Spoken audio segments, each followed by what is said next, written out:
Bismillahirrahmanirrahim. Assalamualaikum warahmatullahi wabarakatuh. Innal hamdalillah nahmaduhu wa nasta'inuhu wa nastaghfiruh wa na'udzu billahi min shururi anfusina wa min sayyiati a'malina. May yahdihillahu fala mudilla lahu wa may yudlil fala hadiyalah. Asyhadu an la ilaha illallah wahdahu la syarikalah wa asyhadu anna Muhammadan abduhu wa rasuluh. Amma ba'd. Kaum muslimin, muslimat, dimanapun kita berada, telah jelas dan pasti Allah Jalla wa'ala menjanjikan kepada siapapun manusianya yang dia beriman kepada Allah, maka dia akan merasakan, akan mendapatkan daripada kebahagiaan, kenikmatan hidup dunia, terlebih kelak di yaumil qiyamah. Di antara dalil yang menjelaskan tentang itu adalah di dalam surah An-Nahl ayat yang ke-97, di mana Allah Ta'ala berfirman, "Man 'amila shalihan min dzakarin aw unsa wa huwa mu'minun falanuhyiyannahu hayatan thayyibah wa lanajziyannahum ajrahum bi ahsani ma kanu ya'malun." Allah Ta'ala menjelaskan kepada siapa saja, man 'amila amalan shalihan, barang siapa melakukan amalan-amalan kebaikan, wa huwa mu'min, dan dia itu beriman, beriman an tu'mina billah wa malaikatihi wa kutubihi wa rusulihi wal yaumil akhir wa tu'mina bil qadari khairihi wa syarri.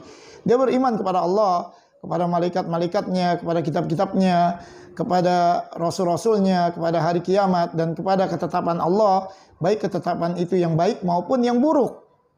Maka Allah janjikan dia untuk mendapatkan hayatan thayyibah, kehidupan yang baik dunia, terlebih kelak di yaumil qiyamah. Wala najziyannahum ajrahum bi ahsani ma kanu ya'malun, dan bahkan Allah Jalla wa ala menjanjikan ganjaran pahala yang lebih besar dibandingkan amalan yang telah dia lakukan itu. Amalannya hanya sedikit, tapi ganjarannya adalah begitu besar. Ini diantara janji Allah kepada orang-orang yang beriman kepada Allah akan mendapatkan kebaikan-kebaikan dunia, terlebih kelak di yaumil qiyamah. Tetapi tidak sedikit dari kalangan kaum muslimin yang mereka itu mengaku beriman kepada Allah, tetapi tidak pernah merasakan manisnya, nikmatnya, dan bahkan lezatnya daripada iman itu sendiri.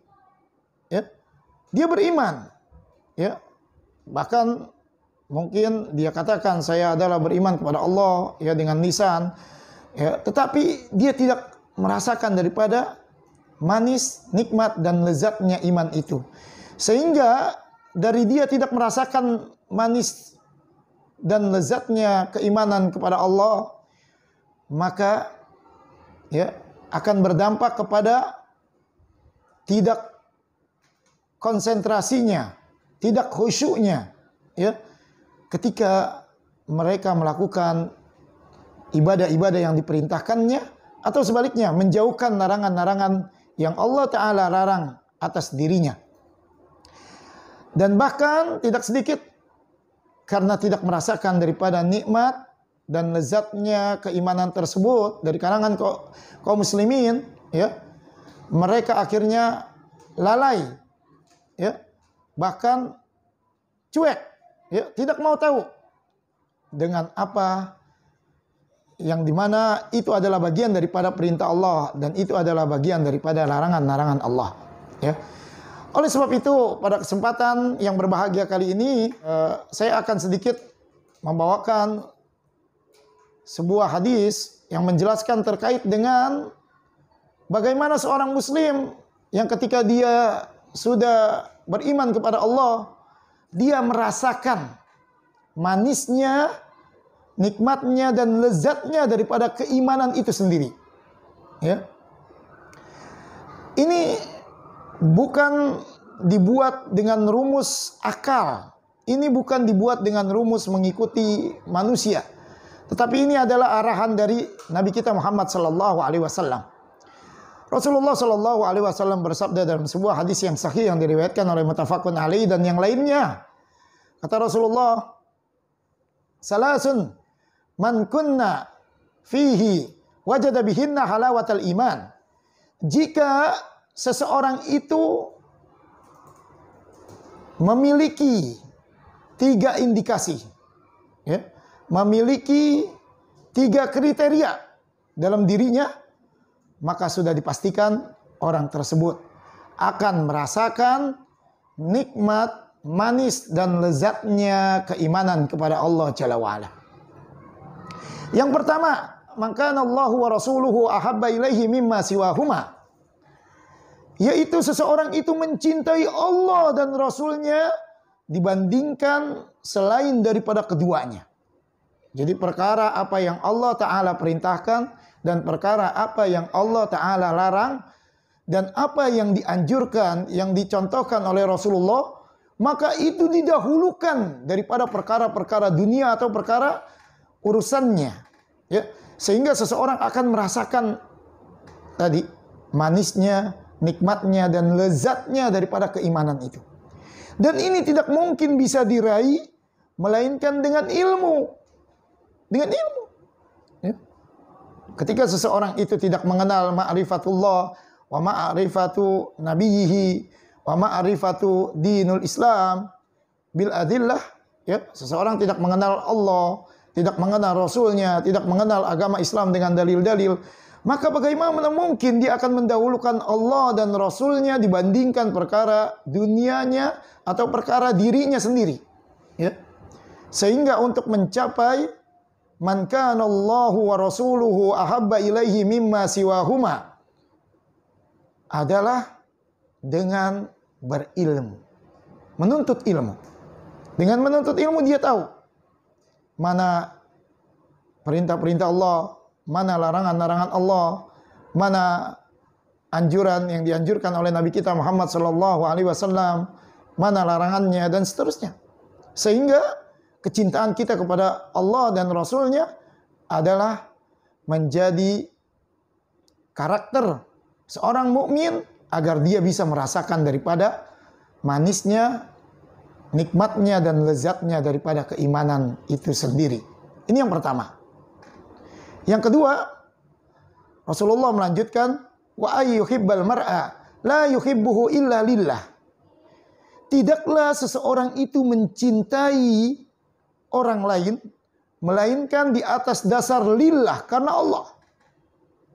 Seseorang mencintai baik dia itu istrinya, tetangganya, anaknya, kerabatnya, handai tolan, ya, dan siapapun dia, maka kecintaannya adalah harus dibangun dengan dasar karena Allah Ta'ala.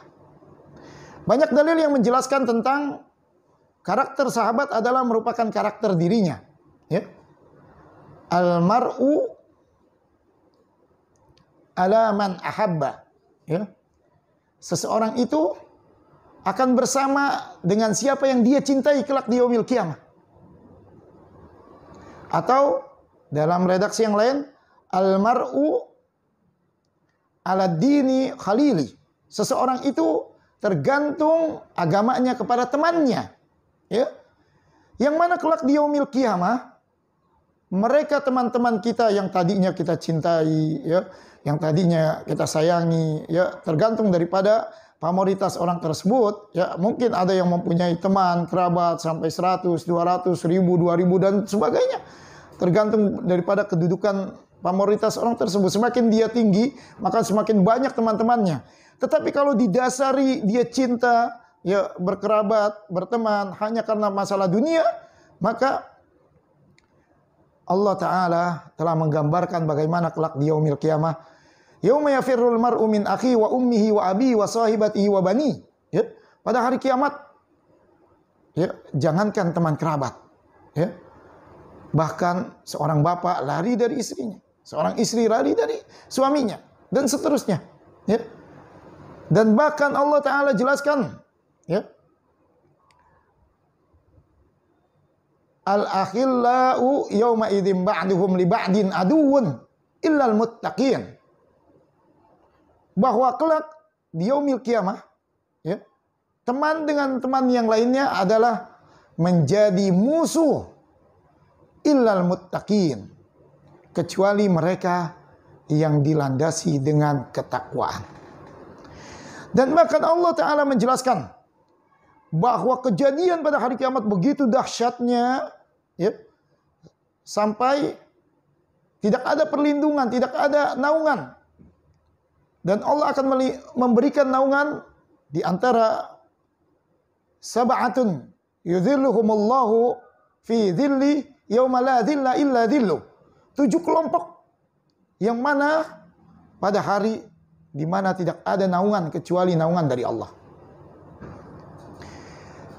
Pada kesempatan itu, maka orang yang saling mencintai di atas dasar karena Allah, maka orang tersebut akan mendapatkan naungan dari Allah.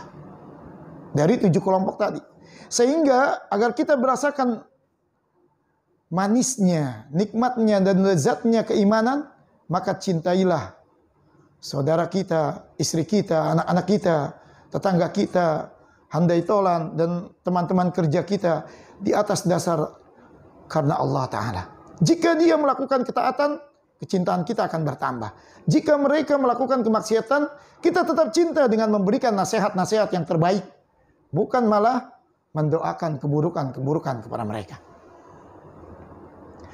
Berikutnya yang ketiga, di antara terapi agar seseorang bisa merasakan manisnya, nikmatnya dan lezatnya daripada keimanan, yaitu wa an yakraha ay ya'uda fil kufri ba'da idh anqadahu Allahu min kama yakrahu ay yuqdhafa fin nar. Seseorang itu adalah benci, ya, dengan perkara-perkara kemaksiatan, kekufuran, yang mana Allah Ta'ala telah memberikan hidayah, melepaskan orang tersebut dari perkara-perkara kemaksiatan. Di antara kita tidak ada yang maksum. Mungkin dahulu kalau kita menengok ke belakang, sejarah kita bervariasi dengan kemaksiatan. Ada yang cinta dengan wanita, ada yang cinta dengan kedustaannya, ada yang cinta kemaksiatannya adalah dengan mencuri dan sebagainya. Kemudian Allah berikan dia hidayah, kemudian dia taubat. Maka ketika dia taubat, dia benci untuk kembali lagi kepada kekufuran, apalagi perbuatan-perbuatan kesyirikan. Ya, dia tidak mau lagi. Yang mungkin dulu dia gemar, ya, meminta kepada orang-orang yang telah meninggal dunia, dan ini adalah bagian daripada kekufuran. Dia meminta kepada Syekh Fulan dan seterusnya, ya, dia jadikan wasilah orang-orang yang telah wafat, ya, akan memberikan manfaat dari doa-doanya. Lalu kemudian Allah berikan dia petunjuk yang benar tentang masalah akidah, maka dia tidak mau lagi kembali dalam perkara tersebut. Sama seperti dia benci kalau dirinya dilemparkan ke dalam api neraka. Nah, bagi kita kaum muslimin yang Allah Ta'ala telah memberikan petunjuk kebenaran, maka jagalah petunjuk ini. Dengan menjaga ini, ya, maka orang tersebut, ya, akan merasakan daripada manis, nikmat dan lezatnya keimanan. Inilah 3 terapi bagaimana seseorang bisa merasakan manisnya, nikmatnya dan lezatnya keimanan kepada Allah jika dalam dirinya ada 3 indikasi ini. Yang pertama, dia cinta kepada Allah dan Rasulnya, ya, dibandingkan daripada selain keduanya. Yang kedua, dia mencintai manusia di atas landasan karena Allah Ta'ala. Dan yang ketiga, dia membenci perbuatan-perbuatan kemaksiatan, terutama perbuatan kesyirikan-kesyirikan yang Allah Ta'ala telah berikan dia hidayah dari perkara tadi, ya, sehingga dia tidak mau lagi kembali dalam perkara kemaksiatan tersebut. Subhanakallahumma wa bihamdika, asyhadu an la ilaha illa anta, astaghfiruka wa atubu ilaik. Assalamualaikum warahmatullahi wabarakatuh.